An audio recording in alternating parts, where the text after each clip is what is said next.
धरती में पहले से ही मौजूद कई सिंक होल से रिपर नामक एलियंस निकलते हैं इंसानों का शिकार करने के लिए। और पहले ही महीने में एलियंस इंसानों के 95% आबादी को खत्म कर देते हैं और बचे हुए लोगों के पास जिंदा रहने के लिए एक ही रास्ता था, समुद्र तल से 8000 फीट की ऊंचाई।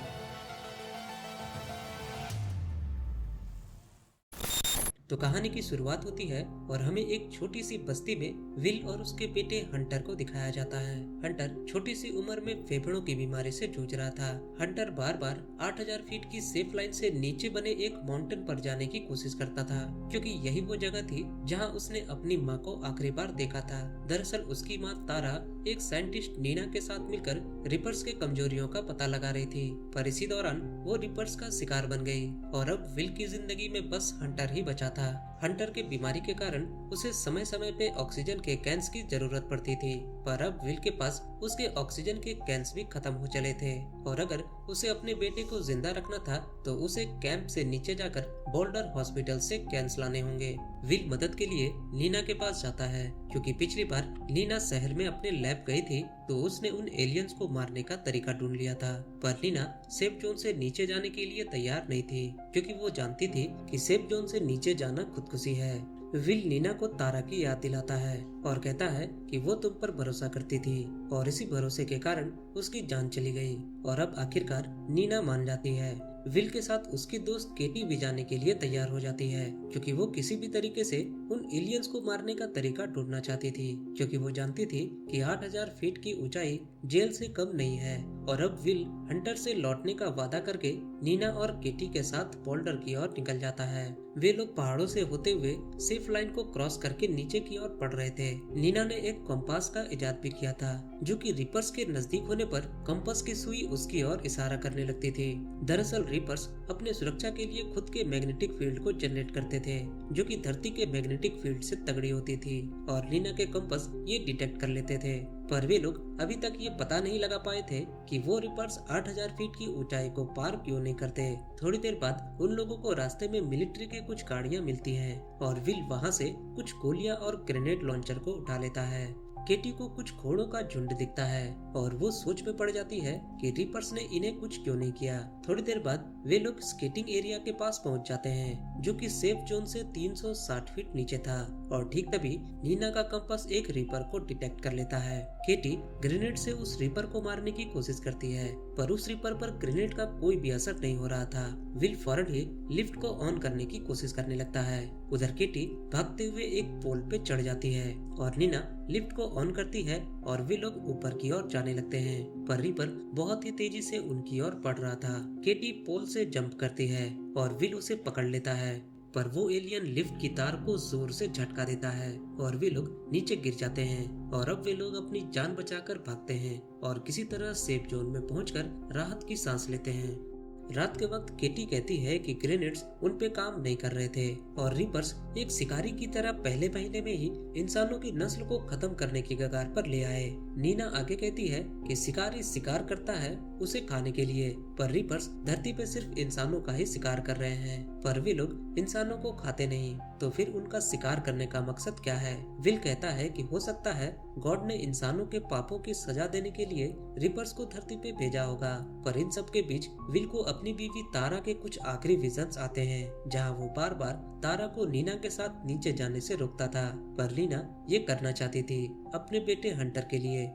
अगली सुबह वे लोग खुले रास्ते से जाने के बदले माइन से होकर बोल्डर हॉस्पिटल में जाने का फैसला करते हैं और क्योंकि विल उन माइंस में काम कर चुका था, इसलिए उसे पक्के तौर पर पता था कि माइंस की दूसरी तरफ वे लोग 8025 फीट पर निकलेंगे। पर इसमें एक दिक्कत थी, माइंस के अंदर वे लोग 8000 फीट के नीचे ही रहेंगे, जहां रिपर्स के होने का खतरा हो सकता था। नीना ये सुनकर बहुत ही गुस्सा हो जाती है, क्योंकि ये बात विल ने उसे पहले नहीं बताई थी।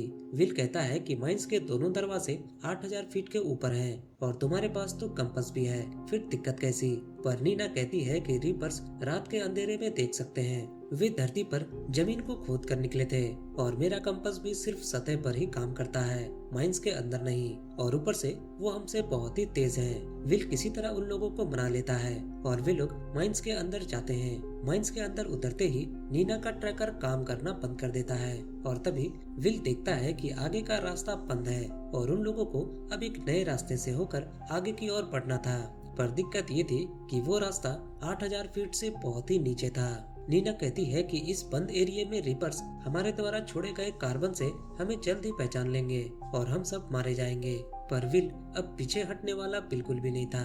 थोड़ी देर बाद विल को एक रीपर की आहट महसूस होती है और वे लोग डर कर भागने लगते हैं। विल उस रीपर पर गोलियों से फायर करता है पर वो देखता है कि उस पर गोलियों का कोई भी असर नहीं हो रहा था। वे लोग भागते हुए एक पतले गलियारे में फंस जाते हैं और रीपर से बचने के लिए अपने लाइट्स को ऑफ कर देते हैं। पर नीना कहती है कि हमें अपने सांसों को भी रोकना होगा। वे लोग सांस रोककर खड़े हो जाते हैं पर ये ज्यादा देर तक चलने वाला नहीं था।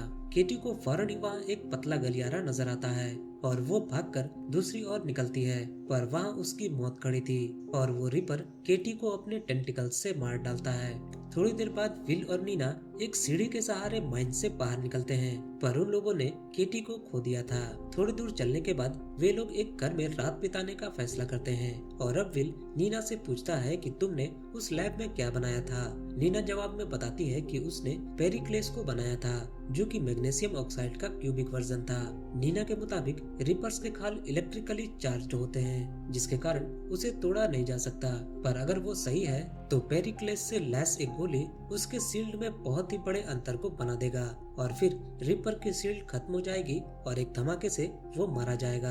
पर ये आइडिया काम करेगा या नहीं ये तो वक्त ही बताएगा।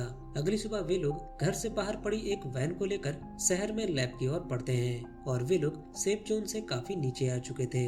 विल फौरन ही बोल्डर हॉस्पिटल में पहुंचता है और नीना के लैब की ओर बढ़ता है पर इससे पहले वो हंटर के लिए बहुत सारे कैंस को लेने वाला था। पर उन लोगों को ये काम जल्दी करना था क्योंकि रीपर्स उनके बहुत ही नजदीक थे। कैंस को लेने के बाद वे लोग लैब की ओर भागते हैं और रिपर्स के टेंटिकल्स से मरते मरते बचते हैं। पर अब वो रिपर विल को मारने वाला ही था कि तभी विल ऑक्सीजन टैंक पे हमला करता है और रिपर धमाके के कारण बिल्डिंग से नीचे जाकर गिरता है। नीना को हॉस्पिटल में पेरिक्लेस नहीं मिलता और वो विल के साथ उसे अपने दूसरे लैब में चलने को कहती है क्योंकि वो इस वार को अब खत्म करना चाहती थी। वे दोनों उसी पिकअप ट्रक का इस्तेमाल करते हैं। उधर दूसरी तरफ वो रिपर अभी तक जिंदा था। थोड़ी देर बाद वे लोग लैब में पहुंचते हैं और नीना फौरन ही पेरिक्लेस को बुलेट के ऊपर लगाना शुरू कर देती है। पर तभी विल को एक तस्वीर के जरिए पता चलता है कि नीना की एक फैमिली भी थी और नीना ने अपने फैमिली को अपने आंखों के सामने मरते हुए देखा था। नीना वो तस्वीर देखकर बहुत ही दुखी हो जाती है और वो रोने लगती है। नीना विल से कहती है कि मैं तारा की मौत के भी जिम्मेदार हूँ क्योंकि मैंने तारा को अपने साथ चलने को कहा था। पर विल कहता है कि उसकी मौत का जिम्मेदार मैं भी हूँ क्योंकि मैंने उसे तुम्हारे साथ जाने दिया। पर आखिरकार उसने अपनी जान एक नेक मकसद के लिए दी। नीना अपने एक्सपेरिमेंटल बुलेट को रिपर के शील्ड पर टेस्ट करती है पर वो काम नहीं करता। नीना फौरन ही विल को हंटर के पास जाने को कहती है क्योंकि वो कुछ और भी टेस्ट करना चाहती थी। नीना कहती है कि अगर सब कुछ सही रहा तो लैब में पड़े गाड़ी को लेकर वो सेफ जोन में पहुंच जाएगी। विल फौरन ही वैन लेकर हंटर की ओर निकलता है और नीना कुछ और केमिकल्स को मिलाकर नए मिक्सचर बनाती है। पर अब वहाँ रिपर भी आ चुका था। उधर दूसरी तरफ विल बहुत ही तेजी से वैन को चला रहा था और उसके वैन का टायर फट जाता है और उसका एक्सीडेंट हो जाता है। विल फिलहाल सुरक्षित था पर वो अभी भी सेफ जोन से काफी दूर था और तभी रिपर का एक झुंड विल का पीछा करने लगता है। विल भागता हुआ सेफ जोन के नजदीक पहुंच जाता है पर तभी रिपर उसे चारों तरफ से घेर लेते हैं। विल उन पर अंधाधुंध गोलियां फायर करने लगता है पर वो गोलियां उन पर बेअसर थी। विल समझ जाता है कि वो अब मरने वाला है पर तभी वहाँ नीना आती है अपने नए एक्सपेरिमेंटल गोलियों के साथ और वो एक एक करके उन रिपर्स को बड़े ही आसानी से मार डालती है और इसी के साथ नीना का शक सही निकलता है और हम देखते हैं कि वो रिपर्स एक तरह के मशीन थे क्योंकि वो इंसानों को मारते थे पर खाते नहीं थे, वो सोते नहीं थे, वो सांस भी नहीं लेते थे, वो 8000 फीट से ऊपर जाते भी नहीं थे और ये सारी निशानियां किसी जिंदा चीज की नहीं थी बल्कि एक प्रोग्रामिंग की थी जो कि इन मशीनों के लिए बनाई गई थी। विल और नीना अपने कैंप पहुंचते हैं और सारे नजदीकी कैंप को इन रिपर्स को मारने का तरीका बताते हैं और वे लोग उन रिपर्स को ढूंढ ढूंढ कर मारना शुरू कर देते हैं। पर पिक्चर अभी बाकी थी, क्योंकि कुछ महीनों बाद नीना 3 बड़े ऑब्जेक्ट्स को देखती है जो कि धरती में प्रवेश कर रहे थे। और अगले पार्ट के लिए प्लॉट को सेट करते हुए ये कहानी यहाँ खत्म हो जाती है। दोस्तों, आपको ये कहानी कैसी लगी कमेंट करके मुझे जरूर बताएं। मैं मिलूंगा आपसे अगली वीडियो में, तब तक के लिए बाय बाय।